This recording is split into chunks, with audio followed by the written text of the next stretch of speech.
You're watching the nation's best college newscast. 11 News at Noon starts now. Safe and sound. There's a new announcement about the status of LDS missionaries serving in the Philippines. Unfunded firefighters. An obstacle prevents firehouse upgrades in Pleasant Grove. What the new mayor plans to do about it. Sunken street. See what went down in one Chicago neighborhood right in someone's front yard. I'm Christy Jacinto. And I'm Matt Rascone. Welcome to 11 News at Noon. The typhoon in Philippines left destruction in its wake, and some people in Utah lost communication with their loved ones. That changed late last night when the parents of LDS missionaries serving in the Philippines found out their kids are safe. The Church of Jesus Christ of Latter-day Saints has announced that all missionaries in the Philippines are accounted for. The church spent the weekend contacting every man and woman in all 21 missions after Typhoon Haiyan ravaged the country on Friday. Damaged roads and severed communication lines made reaching the missionaries difficult. The church is now organizing relief efforts to help the Filipino people get back on their feet. The Provo City School District is proposing a $90 million bond to reconstruct 5 schools. We sent 11 News reporter John Hammond to the district to tell us how the community can contribute ideas to the proposal. Provo City will have several open house meetings this month to discuss the proposed bond. The vote won't happen until November 2014, but they want to inform the community and also get feedback for better ideas. These open houses are being used to inform the public about the proposed bond that the board's approved. They are to get public feedback and learn kind of what the community's thinking. The new bond would completely reconstruct 5 Provo schools: Rock Canyon, Provost, Edgemont, Sunset View, and Dixon Middle School. All of these schools were built before seismic codes were put in place in 1964, and the bond would bring them up to code. Maintenance and operations are the biggest issue. You know, in an 83-year-old building, the infrastructure is old. There are issues with the electrical. There are issues with seismic codes, though the building is well done. There's a lot of cosmetic issues, and space is another issue. This plot of land is only about 8 acres, and we would hope that we can make better use of this location. A BYU study found that completely rebuilding the schools would only cost 30% more than to renovate the buildings. The school district would be able to cut the cost of maintaining the older buildings with the reconstruction. A current bond expires in 2017, and if the $90 million proposal is passed, it would act as an extension to the current bond. In Provo, John Hammond, 11 News.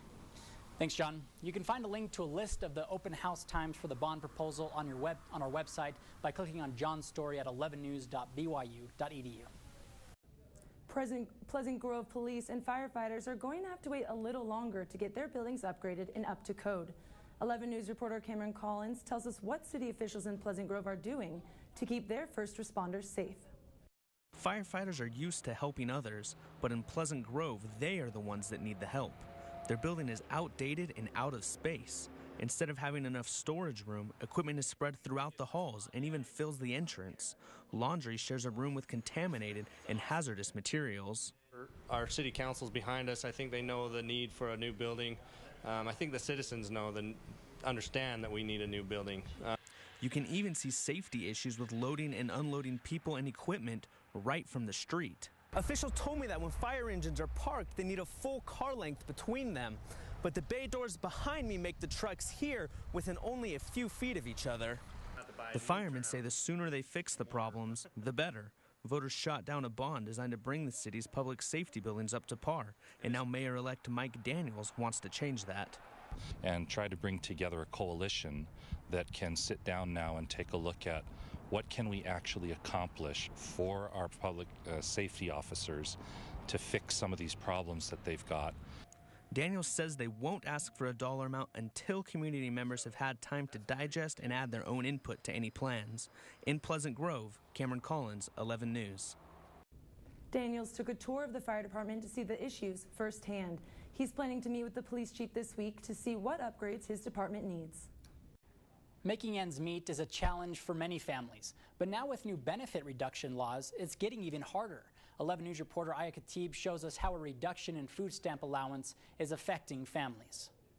Many families depend on food stamps for grocery shopping, but now some have to turn to other resources like their own savings or from organizations that provide assistance, like food banks. We've seen in the past 6 months about 5,000 families, and typically in a year we see about 7,000. The House of Representatives approved a plan to reduce food stamp allowance with a 7-vote majority, saying it could save taxpayer dollars and reduce unemployment rates. Provo community representatives say with these changes, low-income families will receive only $1.40 per meal. A family of 4 receiving $40 less in food stamps, this could mean skipping a few breakfasts, a few dinners, and some snacks. Stevenson says with the holiday season coming up, the pressure is increasing and the amount of food, money, and volunteers is decreasing. He says he hopes more people will donate food or money to their local food bank, but if nothing else, to donate their time. It's a great reward. You go home feeling good, knowing you help people in their lives and see that people go home and they got something to eat. The food bank says walk-in volunteers are welcome. The center is open between 8 a.m. and 5:30. In Provo, Aya Khatib, 11 News. Stevenson says the food bank is a great resource for feeding needy families, but shelter and employment resources are also available by calling United Way's hotline at 211. The Provo police are asking the public for help in hunting down a robber they're calling a serial thief. The man has robbed places in Provo, Orem, and Linden at least 6 times in the past month. This pickpocket goes for wallets, purses, and other personal valuables, often at doctors and law offices.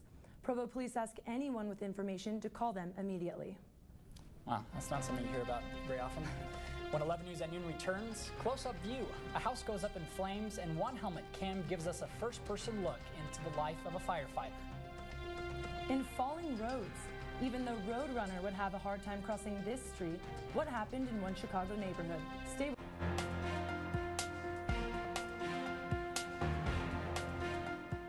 A California firefighter catches rare footage on his helmet cam. A sinkhole swallows part of a Chicago street. And Jack Frost visits Western Pennsylvania. Here's your look at news from across the nation. Hey, I want it right here. A California firefighter's helmet cam gives us a rare look at real-life heroism. When crews arrived, they found flames shooting out of the windows of this house, where a gas leak ignited the blaze. After putting out the flames, they descended a chimney-like staircase and broke a window to let the smoke out. The man living in the house suffered minor burns. You'd think that a meteor hit this Chicago street, but it was actually just a broken pipe that caused this massive sinkhole. It spans 20 feet wide and 80 feet long. And that's not the only problem. Some homeowners say their basements are filled with sewage because of the broken pipe. Crews are working to fix the pipe and other damage. Pennsylvania got a chilly winter welcome this morning when they woke up to 3 inches of snow. A blast of Arctic air caused the winter storm, dropping temperatures into the 20s. The western part of the state saw some very wet roads and sidewalks on their morning commute.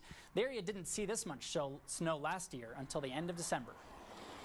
And that's your look at news from across the nation. Christy? Thanks, Matt. The trial for 5 former Madoff employees is set to resume today in New York. David Kugel and 4 others are pleading guilty to participating in the largest Ponzi scheme in history. They say they spent hours every week fabricating trades and returns to fool clients, banks, and anyone else who tried to examine them. The high-profile scam cost clients nearly $20 billion. Nationally renowned statistics professor Shane Reese spoke to students at the University Devotional this morning. Students filed into the Marriott Center to welcome Professor Reese, who's known for everything from space research to sports statistics.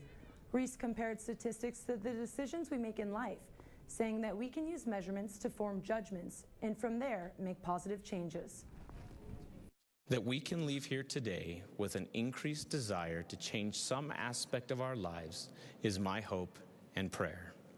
Through personal life examples, Reese left students with the hope for positive change. I like that message, Christy. What do you think? Good message? Yeah? Definitely. Definitely. Also a question for you. Are you getting tired of having to wear your coat in the morning, yes, but then take it off in the afternoon? You have no idea. I'm carrying it for like 3/4 of the day because it gets warm so quickly. Is this going to be a trend? It is, at least for a few more days, but we could see some changes, and it could require your coat all day long. Your 11 News weather.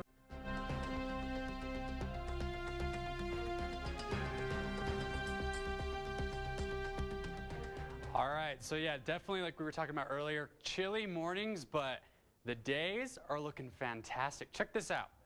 Gorgeous. Not a cloud in the sky, and especially if you look on north, nothing really at all on the horizon. In the south, we're seeing a little bit of clouds, but overall it's a pretty nice day.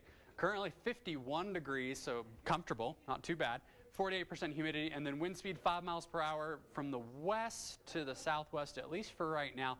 We could see that change a little bit come later on today, but tonight's not even going to get bad. As for the rest of the state, though, fantastic, especially for middle of November. You can see our highs 64 for even Logan, 68 in Nephi, 77 in St. George. In fact, the only place that's not even in the 60s is Vernal at a cool but not too bad 57 degrees. As for tonight, at least here in Provo, again, it's going to cool down, but it isn't going to get super cold. And the big reason for that is we are going to see some clouds roll in. So tonight, expect mostly cloudy skies, low of about 40 degrees. So one good part for that is you won't have to scrape your windshield off. I don't know about you, but I will take that any day. Overnight lows, also, again, not too cold, at least for most of the state. In fact, only Vernal and Price are getting below the freezing mark. The Wasatch Front, 30s to 40s, and even St. George dipping down to right about 43 degrees.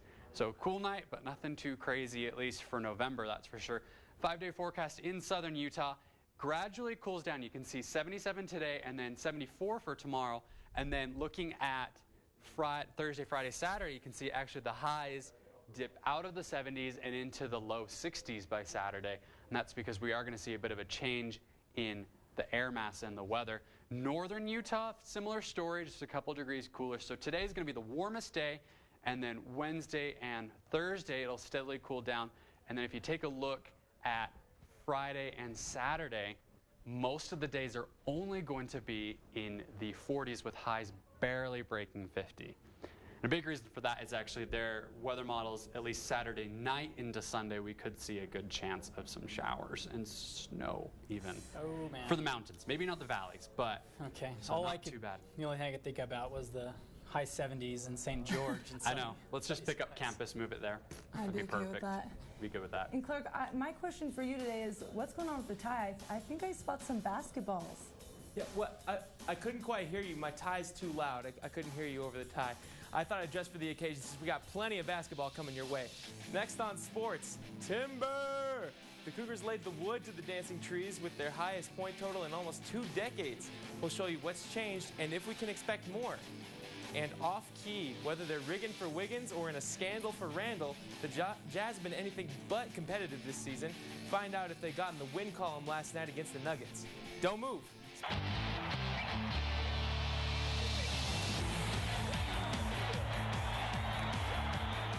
As hoop season gains momentum, Cougar fans might want to fasten their seatbelts. BYU prides itself on scoring at a torrid pace, but if last night's game at Stanford is any indication, this year might be a whole nother level.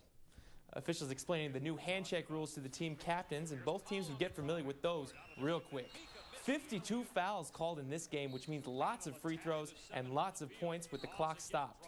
Keep that in mind as we go forward. In the first half now, we're getting antsy, ladies and gentlemen. Anson Winder showing off the range to put the Cougs up 8, going strong to the hole for the pretty layup, and then you can give me all 3 of these. Winder with some great minutes off the bench, and the Cougars would lead at the half. Second half now. Keep an eye on that score bug down there. Good. Tyler Hawes. Good. Hawes again. Good. Big Nate Austin. Good. BYU shot 54% from the floor. All 5 starters scored in double figures, including Tyler Hawes with 31. And the boys get a huge road win over Stanford, 112 to 103. All those points might have been a little hard to process, but don't worry, we got you covered. Let's bring in 11 Sports reporter Mary Blanchard for some analysis on last night's shootout. Mary, was this an aberration or a sign of things to come? Clark, I could definitely get used to topping 100 points a game, but the team is still a work in progress. The new rules might have had something to do with the high score, but there's still a lot to look forward to with BYU's offense. First of all, the Cougars were relentless at the rim. I was consistently impressed with BYU off the dribble. They got to the rim, got a lot of easy buckets, and drew a lot of fouls. You're usually going to score a higher percentage if you can get into the lane consistently. Another strength I saw was passing. The Cougars had 6 players with double digits, and that just doesn't happen without spreading the ball around. It seemed like they were always looking for the extra pass, and that led to 9 more assists on Stanford. I think that won BYU the game. Yeah, speaking of passing, point guard Matt Carlino got some love on ESPN and the Twitter last night. The announcers were even comparing him to Johnny Manziel. We know all about Johnny football, but what do you think about Matty basketball? Clark, I could talk about Matt Carlino all day long. I mean, he's been an explosive player. He always has been. But I still have a love-hate relationship with his game. He exploded for 19 points in the second half, which is obviously a good thing. But if you take one look at the box score, you'll see that he also had 7 turnovers. 3 assists and 7 turnovers is not a ratio that's going to cut it for the rest of the season. The announcer said over and over that Matt plays with no filter, but that's something that needs to change if the Cougars are going to get back to the big dance. Now, I will admit that Matty Basketball is a really catchy nickname, but I'm going to stick with calling him Wild Mustang until he earns otherwise. Yeah, we need to put some reins on Matt Carlino. Where else does the team need to improve? Clark, I have 2 words for you: free throws. It was kind of the elephant on the hardwood last night. 65% is just not acceptable. My motto for basketball is that missed free throws lose games, so the Cougars definitely need to bring that percentage way, way up before they get to conference play. Yeah, if I can shoot a better percentage at the line than the team, it's probably a bad thing. Thanks, Mary. Men's basketball's postseason dreams are still a long way off, but the women's soccer team won't have to wait much longer. The Lady Cougs will host Weber State this Friday at South Field as part of the first round of the NCAA tournament. If BYU wins, they will play the winner of Colorado and 4th-seeded Denver. The Cougars and Wildcats haven't faced off in the regular or postseason since 2010, a 5-1 victory for BYU. The Utah Jazz aren't doing much winning these days, sporting the league's worst record. The Jazz hosted the Nuggets last night and maybe showing some signs of life early. Gordon Hayward on the drive, and he gets the hoop and the harm right there. Jazz up 4, but the game turned in the second quarter. J.J. Hickson on the floor, you know how he do. Pick and roll, and oh my goodness, that's a bad man right there. Let's all have a moment of silence for Marvin Williams, shall we? Rest in peace, Marvin. Easily the play of the game, and the Nuggets take the lead. We'll skip to the fourth quarter now. Jazz keeping it close, but Nate Robinson finds the professor. Andre Miller with the 3, and then next Nate Robb does it again. This time the manimal, Kenneth Farid, attacking the rim, and it got out of hand from there. Denver outscored Utah by 17 in the fourth quarter, and the Jazz woes continue 100-81. Speaking of winless teams, the Tampa Bay Bucks tried to shed their own 8-game losing streak on Monday night against the in-state rival Dolphins.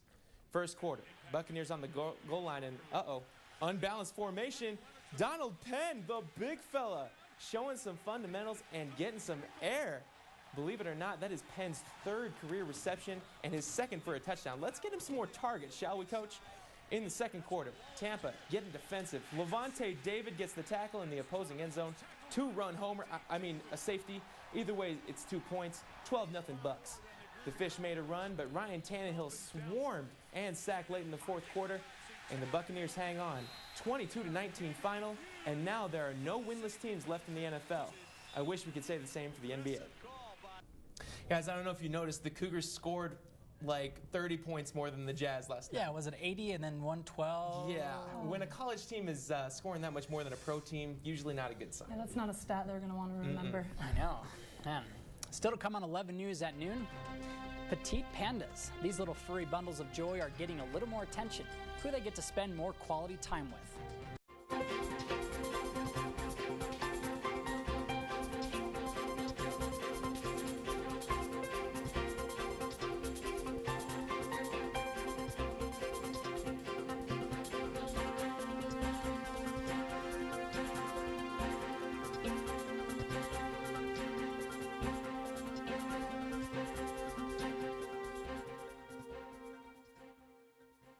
Panda cubs at a Chinese breeding facility are going to start getting a little more family time.